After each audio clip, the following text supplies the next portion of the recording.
Jeff, it's awesome to see you. Good You to have see you. just authored a book. What's the name of the book? Nonprofit leadership success just Nonprofit came out Leadership. today. Just came out No- today. So, Nonprofit Leadership Success just came out Yeah. today. You've got a copy of it on its way to me. I've ordered it. I've got it on Kindle, so I can read it now. I have not read it yet, which makes this the second time that I'm having a conversation with someone who has just authored a book and have Yeah. not read the book yet. And I No think we can no have pictures. I think we could have a little bit of fun with this. Yeah. So, what you just started sharing some of the I lessons learned, know. some of the experiences. So, what freaks you out about finally putting a book out in the marketplace?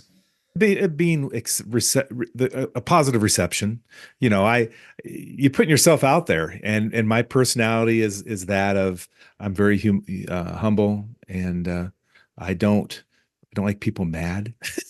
So I want to create something that's well received, and I've gotten some wonderful text messages and emails back from some people that I sent it to, and it's been well received so far. So I hope it's a good trend. I hope it just keeps on coming. So yeah. So, what typically makes people mad?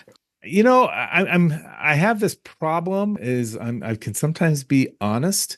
And one of the big things is coaches. I think we're in an era where everybody's a coach, and I really want people to, if they're going to go, I really want people need coaches.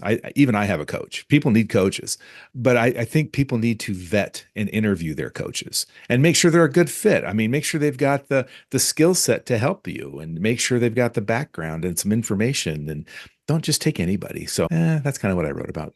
What do you think about fit? What do you think about fit and how fit changes over time? Does it? Yeah, because I think your skill set changes. I think your skill set and your confidence and your knowledge base all change. So you may need to scale up when finding another coach. And variety is not a bad thing. There's no one way of doing something. So if you have a coach for a few years, you have a great rapport. It's not a bad thing to change up a coach and just let's try. It's a good fit, but they're coming at it from a different angle and they got different methodology. I'm all about putting tools in my tool belt. How do you define coaching? Coaching is a mentor for me. It's someone who has like experience that I've had that I can have conversations with that only understand what I need. As a nonprofit CEO, and I was one for 20 years. A lot of people don't know what the nonprofit CEO does, or any CEO for that matter. They always say it's lonely at the top. Yeah, it can be lonely at the top because everything stops and starts with you. And to sit with somebody and have a conversation about the trials and tribulations that you're going through, any staff issues, budgetary issues, board of director issues, community issues, program issues that may have had some of like experience is nice. It's nice to be able to speak with a peer, in my opinion. So, you said coach and mentor in the same sentence. What's the difference between coaching and mentoring? A mentor I don't have to pay. Now, a coach is someone who is trained and skilled in a skill set that you're looking for. A mentor is someone, and it can be. I have many mentors. I have many mentors in many different areas: family life, work life, spirituality life, yeah, every bunch of different mentors. And these are people that I look up to, who I aspire to be, and be more like, not imitate, but emulate. How does the relationship change when talking about somebody as a coach versus talking about somebody as a mentor? Great question. So I don't know if you're familiar with the disc behavior assessment. Mhm. Yeah, disc behavior assessment. In my disc behavior assessment, I'm a high I. I'm a people. Out of 100, I think I'm at 96. I'm very much a people. And in the opening page of my website, the first sentence says that leadership begins with a relationship. So for me, everything is a relationship. What's Cockrell say? Your influence that you have with other people is solely dependent upon what kind of relationship you have with people. And I believe that. So for me, it's about the relationship. I go beyond the you're my coach, you're my mentor, to you're my friend, and I have really nice, relaxed conversations. That's where it goes with. In which one? Both, actually. I mean, you get to a point where with a coach where you can have just a nice casual friendship conversation where I have no problem contacting this person if I've got a question. I always end my coaching sessions with call me, text me, email me if you ever need anything. Sure. So I'm always there. A mentor is someone that I see more casually. I see socially, be at my house, hang out at my house, have barbecue, more of a deeper friendship. How long have you used Disc? Oh, I've been using disc since 1989, back when it was paper. Now I use the electronic version. Put me through just a quick Disc. Do you know what my Disc profile is? Your disc assessment, well, from what little, I mean, what interactions I've had with you, you definitely have some I in you. You're a people person, but I see you more of a higher D as a dominant personality. I don't know about your detail orientedness in your C, and I don't know, or the rule follower. What I do know of you, you're kind of a rule follower, so that's probably a little lower. And stability, you like stability, but you don't desire stability. That's just my opinion. What are you? Do you know? Yeah. So I'm a high D, almost off the charts D with C. So then I've got a little bit of a C in there. And the C piece probably is more of kind of the data, the calculated, the kind of organizing around that. Analytical. And I try to stunt double as an I. Like I want to be an I in there in some places. So when I'm if we're in a super high stress environment, like the world is falling apart, you want me in B. there because I will go into that D mode and we will get things done. We will Yep. get things moving Yep. forward. I don't care about how you feel. I don't care about Yep. whether, how you're coming along as we're moving this. What I care Yeah. about is let's get things moving forward. Yeah. And that's where the D will come in. If there's Yep. an instance though, where I have to kind of help move a group of people, I can certainly ramp up some of the other components. Where I Sure. have a really hard time is on the S side because I don't see it. I don't understand why someone needs that level of stability or why someone needs to feel safe or why someone needs to feel all of those things. Right. It just is not it's not me, which is funny because it creates tension with Jen and I because she would be more on the S side of things. Okay. So Yep. we get this high amount of tension where in a lot of instances where we will complement each other very, very well in the environment. Right. But if there's a problem that we need to solve for, I can get very quickly into the analytical and direct questions that will get us to a point where we can identify a path forward so that we can start taking it. And sometimes I just need to slow down. Does she like that when you do that? What do you think? That's why because my wife's also an S, Yeah, and I'm a high I. I'm the, let's go. So my best story on this one is I had a finance director who was a high C. You'd want your finance director to be a high C, follow the rules, policies, and procedures. What's the budget? So I'd walk in, and I'm a high I, and I'd walk in, and I said, I have this cool idea, sure. man. We're gonna have a fireworks show, and we're gonna have zoo animals, and we're gonna have blimps and hot air balloons. And she deadpan looks me in the face and goes, "How are you gonna pay for it?" And I go, why do you crush my dreams? Why do you hate America? I mean, why are you doing this to me? And after talking with her, I'm walking out with, a sparkler, a balloon, and a stuffed animal. And but we need those people, Yeah. us high eyes, we need that reality check. We need that tether. My wife, I'm the, oh my God, it's not working right. Or we got to get going on this. And she's like, okay, well, let's look at this. Let's systematically, let's calm down and let's do this. I always say Walt Disney had Roy, Michael Eisner had Frank Wells. You know, they all had the dreamers have their tethers, and they need those. It's important. It's really cool to use an assessment like this. And we've talked about DISC before. Drew D'Agostino, who's the founder of Crystal, was on the podcast and has shared his experience around communicating with empathy. And this is back when Crystal was a client of ours, way back when. So this is the way back machine, and his business has continued to evolve. And Crystal does some really cool things around some of the behavioral assessments that are out there to kind of get a sense for anticipating how people will operate in a certain environment, how people think, Yeah. what's important to them, how to communicate effectively. And that was where Drew's focus was way back when he was on the podcast. I was fortunate enough to see him just a couple of months ago at a pavilion event. And there's the so disc is cool because, or at least the way that I like to use it is if someone is acting in a way that it didn't anticipate that they would act, then it raises a flag for me and says something is wrong. Something Yeah. either the assessment was incorrect or something's happened in their operating environment that's created a level of tension that's gotten them into a certain mode. And when you Yeah. hear and see that, now you can start to change the way that you coach or the way that you engage with people, the way that you lead people. How how do you go through your process of evaluating? What's your disc assessment process? It sounded like you moved to you've went from when it was all on paper to now it's an Yeah. electronic process. So how are Yeah. you? And you can get it done in minutes now. So Yeah. yeah. So are you like a Wiley everything disc kind of thing? Is that where you how you're connected to it, or do you have your own process? Well, when I meet with people, when I meet with groups or individuals, Yeah. I always ask people to take the DISC assessment. Okay. It does two things. It's a self-realization for that person, for Sure. the client to help them with the process of understanding themselves first. Yep. Because when the client reads their assessment, the first page is three paragraphs about them. And without fail, they'll read the first paragraph and they'll go, yeah, that's not me. And then they'll read the second paragraph and they'll go, well, there's bits and pieces of me.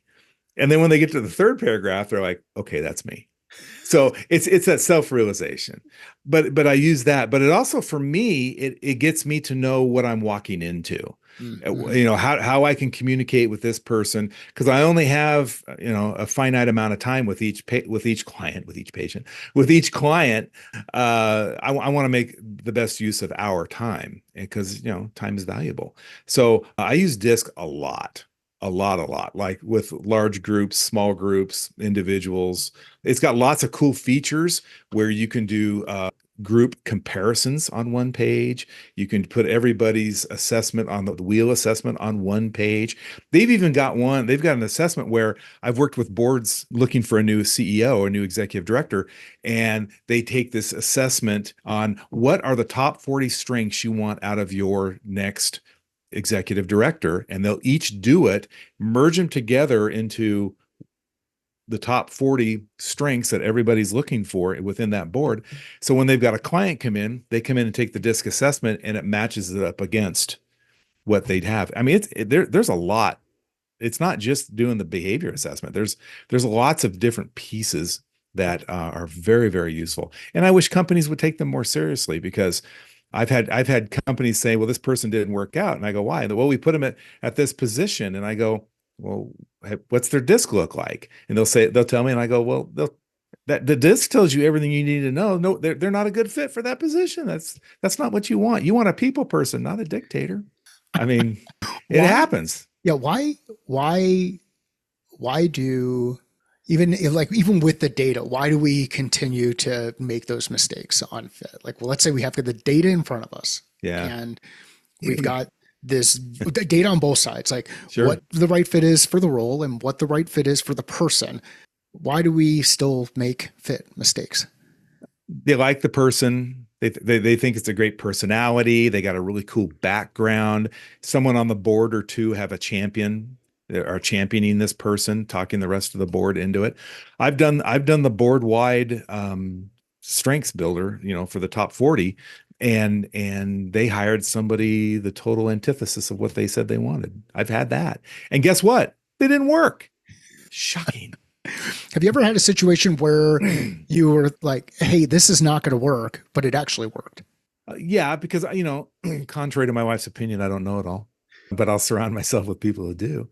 Yeah, I mean, there'll be times when I'll work in with an organization and I'll see something and I'll talk with the management team and say you might want to, you know, we need to work on turning it this way, and they're like steadfast saying no, this will work, and I'm like. I'm the feedback I'm getting from the ground up is it's bad feedback. It's bad, yeah, bad intel possibly. But I said that's fine. We'll keep going down your path. In my opinion, it took like 6 months to fix. When I think if we would have made this slight little adjustment, it would have been done in about three. But they took ownership of it. They worked the plan. They developed their plan. It was great. I mean, I was just there to keep them focused and keep them moving forward, as you Yeah. say. Well, and there we go as a coach, right? Like so, Yeah. and that I forget who they're actually a friend of ours. So Jeff Barnes, we were talking about coaching at one point, and we talked about that specific piece, like what is a coach and where does it come from, and the story he shared was you had a coach drawn by horses to get you from one place to another. And just look at that. If you can start to say, hey, if I'm out there looking for a coach, my expectation is that person is going to help me get from where I am today to where I want to go, or get to where I want to go from where I am today, depending on which one you're aware of. Yeah. You may not be aware of that future state versus current state, or desired state versus future state. I think Yes. that's a really cool way to look at coaching and differentiate it between things like training and mentoring. And unfortunately, I think a lot of people confuse the three. They get all of them kind of organized. Is that your experience as well? It's very much so. Very much so. And it happens more often than not. But that's where that relationship build comes in. If you build that relationship with that person, you can start having a little bit more cachet with them to offer up recommendations, and they'll trust you because it's all built on trust. Yeah. And it's building that relationship, building the trust, and giving the best 30,000-foot advice I can give, and personal experience. I numerous times with nonprofit leaders, I'll say, in my experience, this is what'll happen. This is what I've seen. Because a lot of the nonprofits I work with, I believe that about 80% of the nonprofits are small nonprofits. They're passion projects. They're a group of adults that wanted to get together for a common cause and move it forward. There's no executive director. They don't know funding sources. They don't know how to develop committees and to put on an event. And they just don't know what they don't know. And that's where I really have the most fun, is with those guys. So what's the difference between profit and nonprofit? Let's just start there. Like some people may Tax not say, tax designation. okay, so tax Yeah, designation. yeah. So beyond the tax designation, what is there anything else that's different? Yeah, I mean, so all nonprofits have to fill out what's called a 990 at the end of the year with the Secretary of State. It's a 20 some page document. It used to be a lot smaller. Than 9/11 happened, and billions were given to the Red Cross and only millions were used. And the federal government was like, where'd all that money go? So now they have like a 28-page document called a 990 that all nonprofits have to fill out and file with the Secretary of State. That basically you're putting down how much money you received and where did it go. They wanted to make sure the money's going to where it's designated to go. That's what the big piece is right there. They've also got the articles of incorporation and bylaws. Many companies have that as well. They have a board of directors. For-profits have that as well. They have a budget, but the thing with the budget is, I believe you have to spend 88% of your annual budget on the services to to your mission, where I don't believe for-profits have to do that. So 88%. Is that 88%? Would that include salaries to support people who are doing the Yeah. things relative to the mission? Okay. Yeah, yeah. So you're not stockpiling money. Now, nonprofits do fund things like, we'll put together a reserve fund, and they can. You can put together a reserve fund. A lot of nonprofits like to have a 90-day reserve. Not a whole lot of nonprofits do have a 90-day reserve because they're a nonprofit, right? So, I mean, there's things you can do, restricted funds, and you can do a reserve, and you can do capital campaigns and endowments. I don't know if for-profits can do endowments. What are some common misconceptions that people have when saying that when thinking about nonprofits versus a non-nonprofit organization? So when people hear that you're in a nonprofit, whether it's American Lung or American Cancer, or I was involved in the Fiesta Bowl for a number of years. Like Mhm. if you're part of what are some things that people think happen in nonprofits that are not really true? That they're not really a business. I always tell nonprofits, you got to act like a business, otherwise you won't be in business. A lot of nonprofits don't understand terms like internal audit, where you put barriers up. The person that prints the check cannot sign the check, that cannot, do that. You got to have the internal audits. It's just that they're not really a business. They're just a charity. And I don't like the word charity. So I think it's more than that. I think, like I said, they're a passion project. I love the altruistic heart. I love the cause. I think that's fantastic. Nonprofits get in trouble when they don't have internal audits. People will take advantage of them. You'll get a bad CFO or a bad executive director using the company card for personal things where the board's not checking in on it and looking at it. So it's more, yeah, it's not really a business. It sounds like a business. Yeah, it is. I mean, the last one I ran was $7 million, 107 employee business. It's not just a bunch of people getting together to have fun and work on a cause. We had fun. We worked on a cause, but it was a business. We So had to. let's talk about the leadership challenges that exist inside a nonprofit. Now, I mean, I'll share a little bit of experience. We as a member of the Fiesta Bowl committee, we had committee members and we had volunteers and we had those people who were part of the Fiesta Bowl organization doing the things that they did from a day-to-day perspective. So there are these three different groups.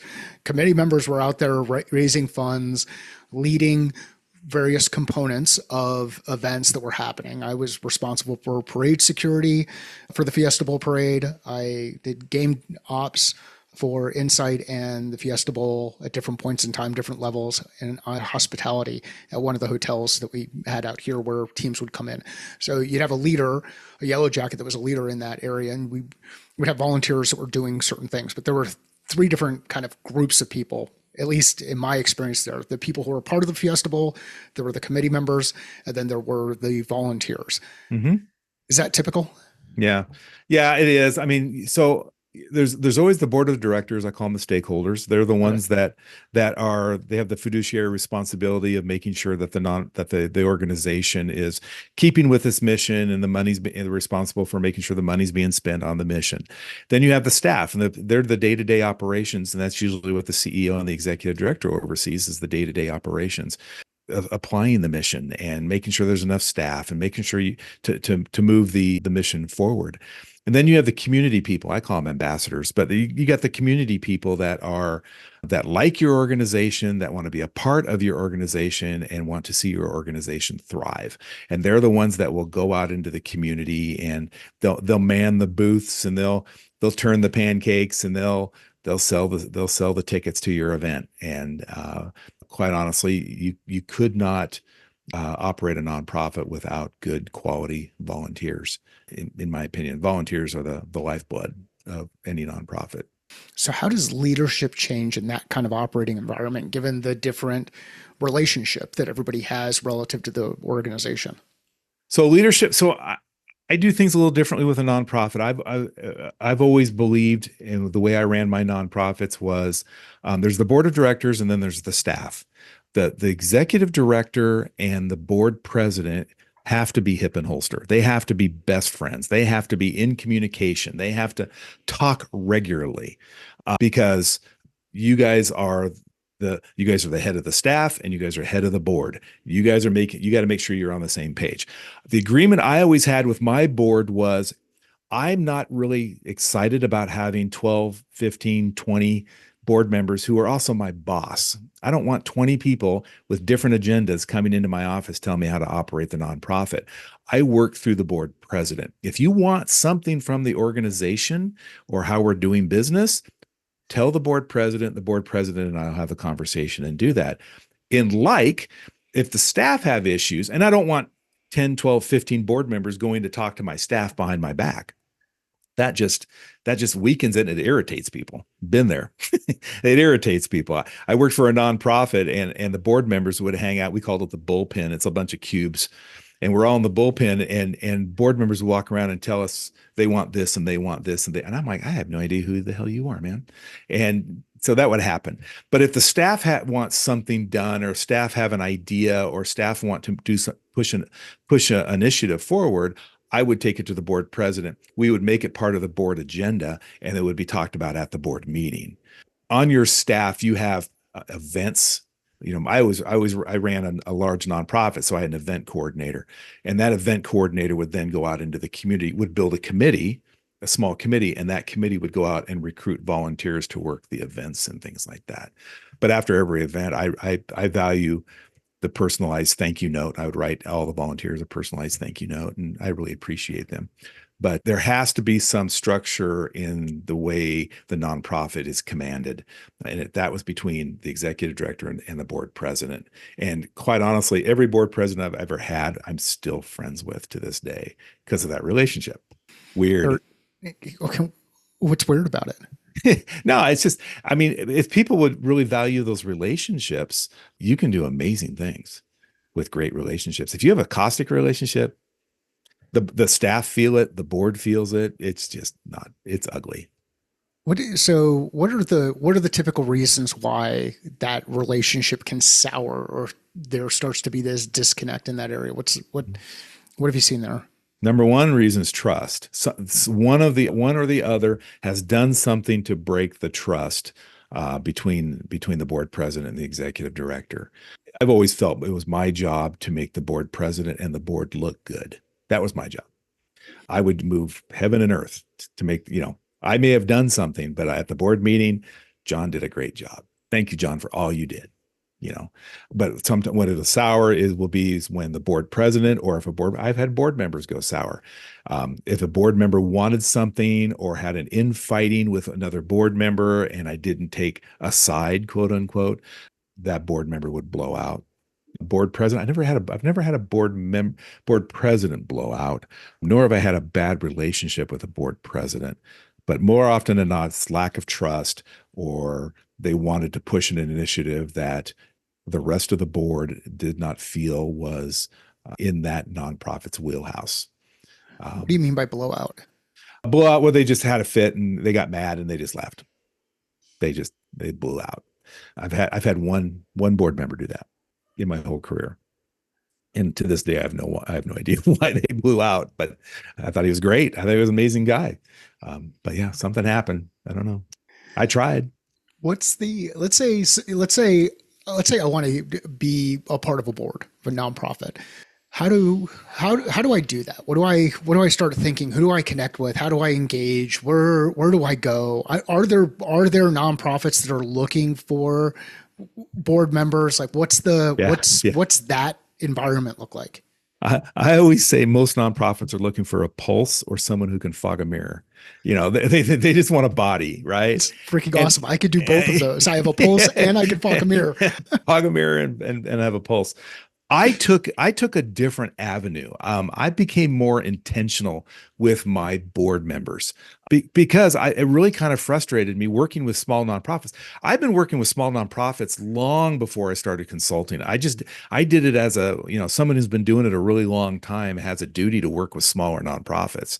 And it really would just kind of frustrate me when people are taking people that can, like I said, fog a mirror, have a pulse, and then the nonprofits all miffed because that board member didn't work out. Well, it's technically chemistry. Bringing board members is chemistry. Will this person sitting on the board work well with the other people already sitting around the table? So back when I was director of the local United Way, I had a board member come to me, a CPA, come to me and said, I just started. And he said, hey, I've been on the board 6 months. No one's ever asked me to do anything. I think I'm going to drop off. And I said, hold tight. His name was Daryl. I said, Daryl, hold tight. I said, I got a plan. I'm working on something. And what I wanted to do, and it was already that was compounded on the couple days before that. I went to a marketing meeting for this nonprofit, and I walked into the room, and not one person in the room had marketing experience. They were just great people that wanted to help, which I love, and I love that altruistic heart. But I was just like, how can we talk marketing if you know nothing about marketing? So I created a finance committee of CPAs, CFOs, and bankers, 8 people. And I invited Daryl to be on this committee. One, nonprofits get in trouble most often and not because of finances. So I wanted to be incredibly transparent. So they met once a month, and we would pull out the ledgers, and they would go through the ledgers once a month and ask their questions, and we would ask our questions, and we would put we would make adjustments wherever the finance committee deemed necessary. On that finance committee also sat the treasurer for the board, and then the treasurer was also a CPA. And after that meeting, there would be minutes from that meeting, and the minutes from that meeting were put in the board packet, because I'm a believer that a majority of boards don't understand the finances. They don't understand how negatives are positives, and they can't read a ledger, and they don't understand it. It's too many numbers, too many numbers, too involved, and they don't. So I put a finance committee together. There was minutes of this meeting with the recommendations, and then the treasurer would give the report of the finance committee, and the board more often than not would say, "I believe the finance committee. They're the experts." So I like, well, that was kind of cool. So let's put together a marketing committee.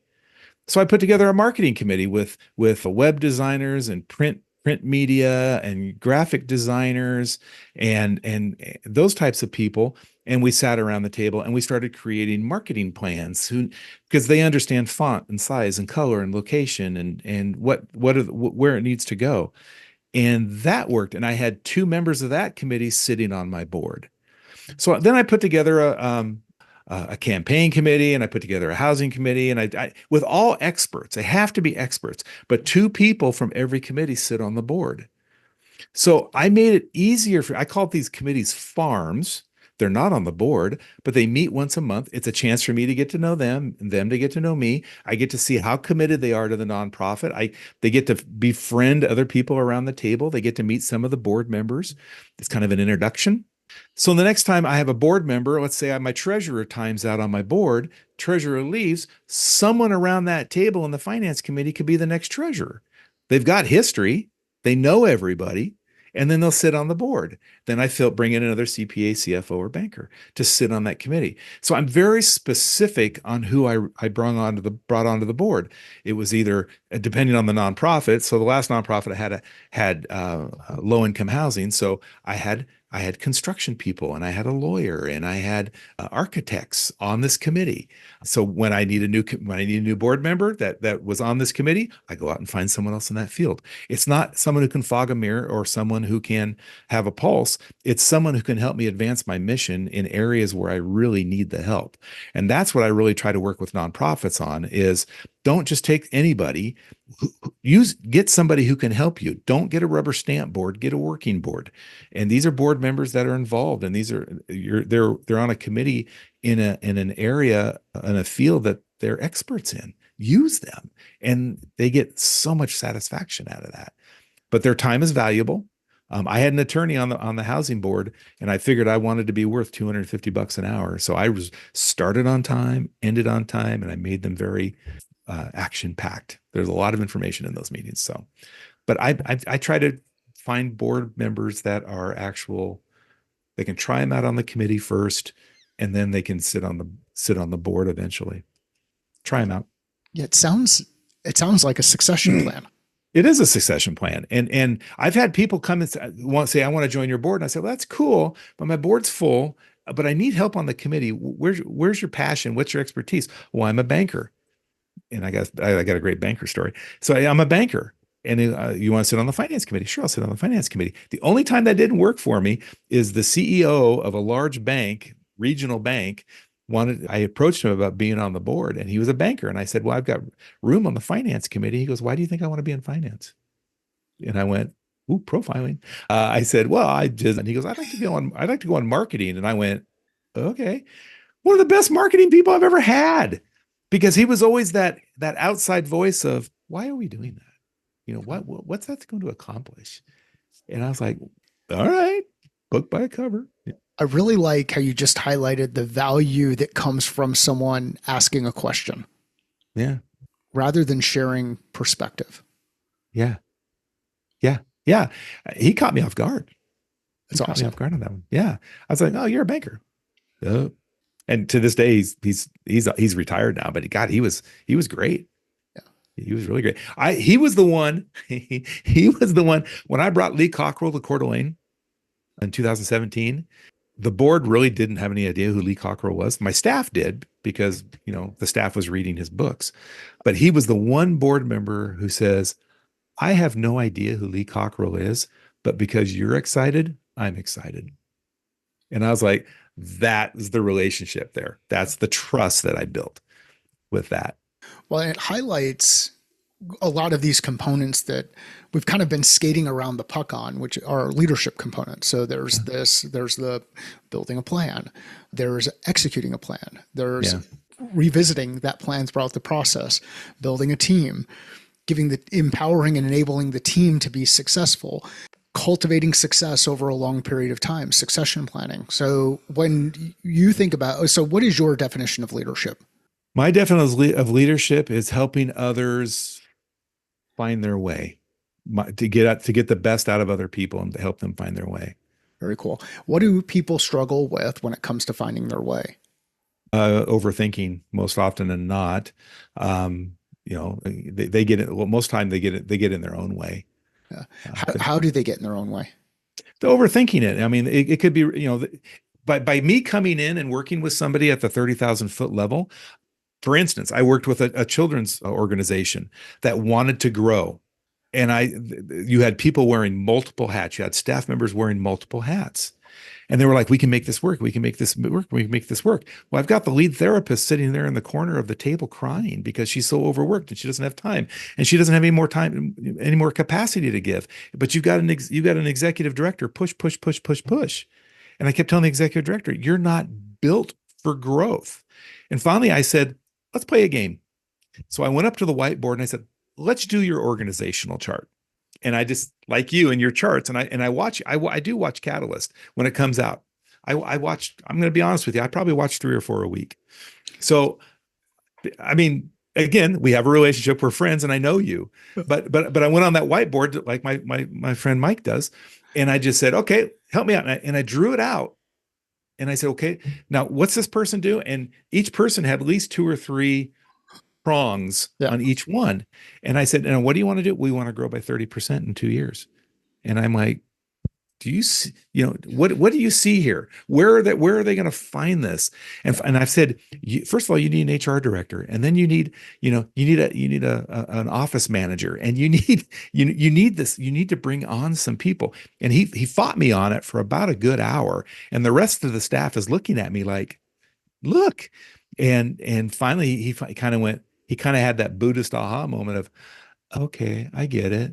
I get it. And I'm like, look, if you take an office manager and you give them the office job of, time cards and paperwork, and HR who does all your hiring and all your policies and procedures over here, and you can do that. And they're like, I literally heard him go, oh. So a lot of times they overthink it, and they're very stubborn in their way, and they need to get out of their own way.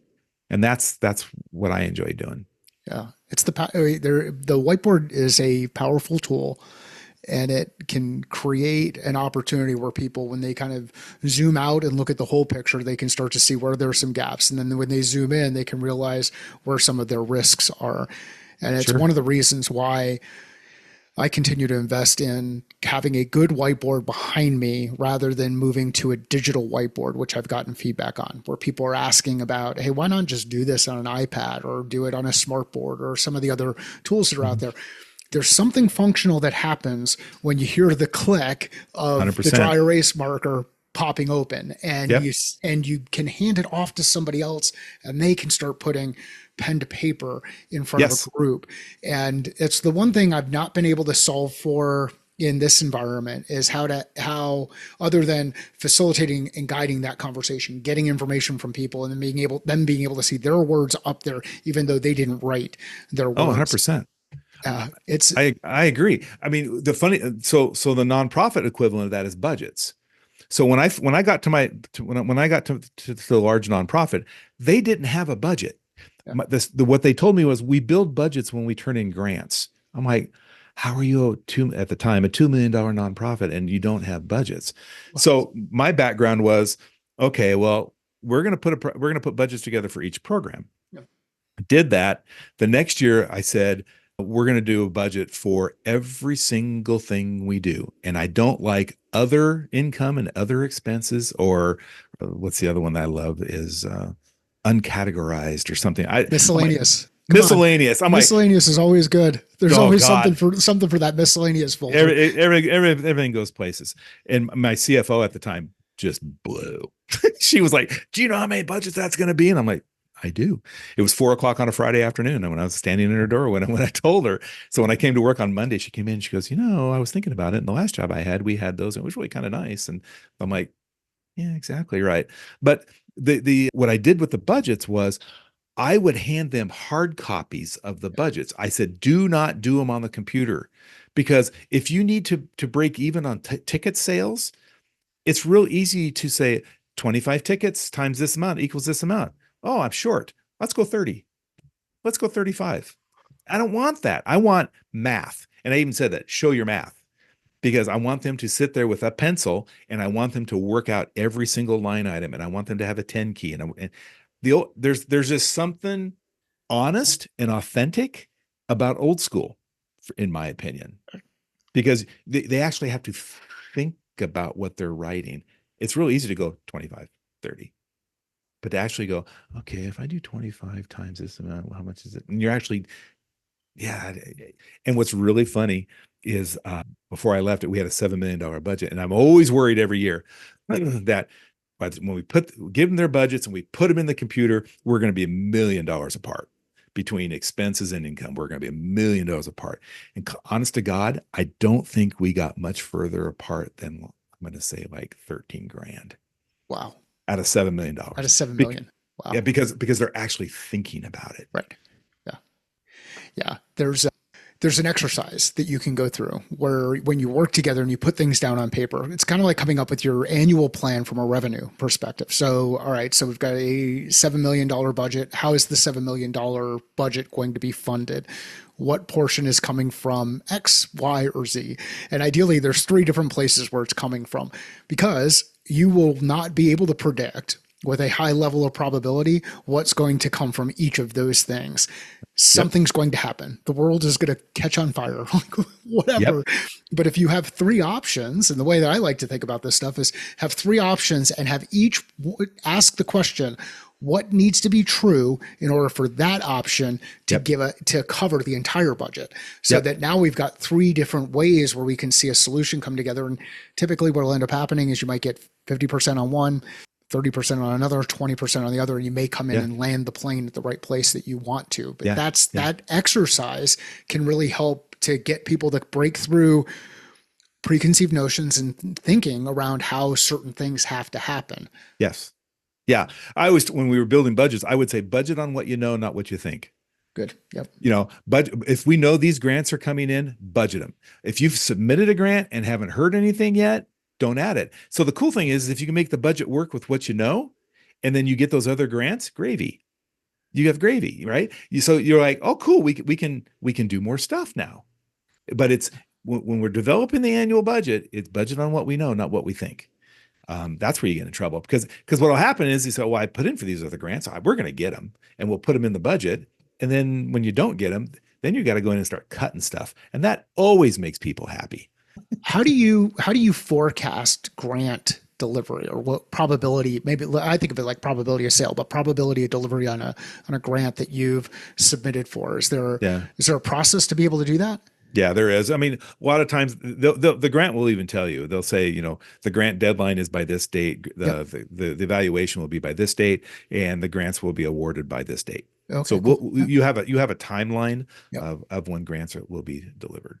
Awesome, Jeff. We really didn't get into the meat and potato of the book, so I guess It's a great book. Everybody's going to have to go read the book. Why? Who should pick up the book? Anybody, it says nonprofit leadership success, but it really is for everybody and anybody. I mean, nonprofits are businesses too. So I just took it from a nonprofit angle, nonprofit coaching, nonprofit business, because that's what I know. But I work with a lot of for-profits as well, because everybody's got the same problems. It's staff issues, it's budgetary issues, it's communication issues, it's service delivery issues. Everyone's got the same thing. So it's a small book. It's meant to be an easy read, a quick read. Sorry, there's no pictures. I'll work on that on the next one. But it's a good book. I'm pretty proud of it. And if you're one of those people who's out there saying, hey, how do we innovate? How do we think different so that we can do different? Why not read a book on nonprofit leadership as a for-profit business and start to think Sure. about, hey, where does this apply? How could something like this help work for me? How do I organize teams, committees, could Hmm. be centers of excellence, Hmm. communities of practice, whatever you want to call it. They get called Yeah. different things across different Yep. organizations, but this should not be a surprise. Teams of people with a diverse set of experiences and perspectives can create amazing things, whether that team is a committee or it's a team or it's a cross-functional team inside an organization. And Yeah. the one of the biggest challenges that happens when you bring those teams together is that communication piece, Yeah. because they start describing things in different ways. One of them is talking about a black expo marker, another one is talking about a black Sharpie, and another one is talking about a black pen, and they all want to write in black, but they can do different things when you get them in front. So this is where getting Yep. an external resource like Jeff in the room to be able to ask those questions and get people to actually define, hey, are we talking about an expo, or are we talking about a Sharpie, or are we actually talking about something completely different? That's Right. where this external perspective can be really, really powerful. No, I appreciate that. And you're right. I mean, for me, getting a diverse group of people around a table, there's really nothing better than the synergistic effort to get everybody around the table and say, and I can say, here's a square piece of paper. What can we do with it? Holy cow. I mean, I've seen some amazing stuff.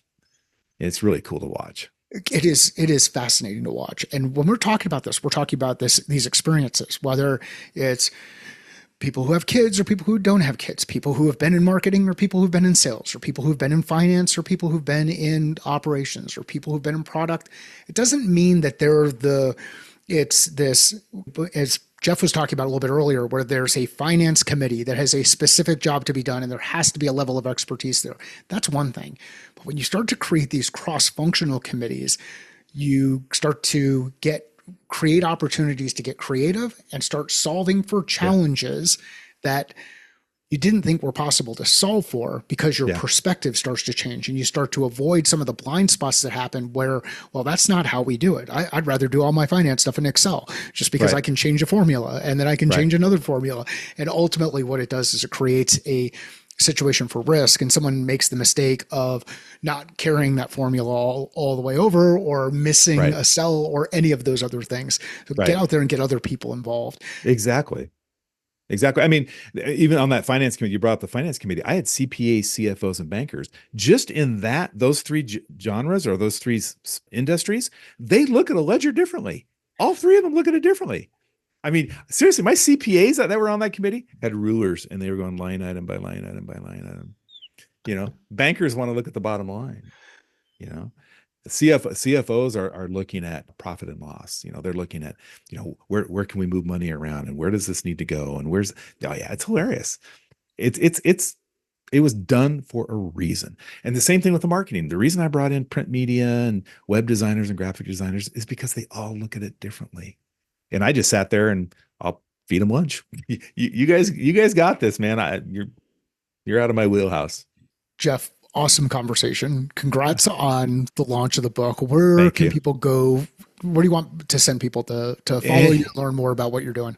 Well, yeah, I mean, you can buy the book on anywhere that you can buy books online. It's on Amazon under Nonprofit Leadership Success, or go to my website at conroyleadershipconsulting.com.